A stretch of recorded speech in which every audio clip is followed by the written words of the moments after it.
Assalomu alaykum aziz do'stlar. Bugun bir qiziq lifehack o'rgatmoqchiman.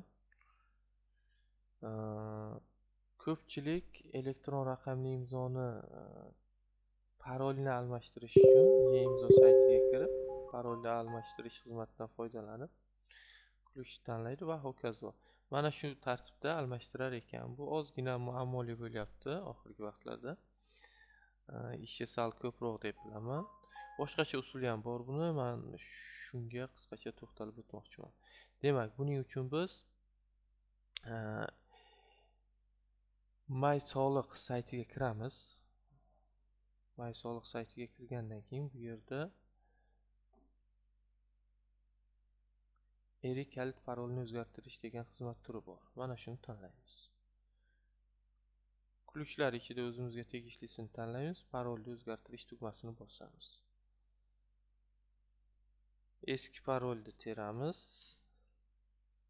Shundan keyin yangi parol so'raydi. Yangi parolni ham teramiz.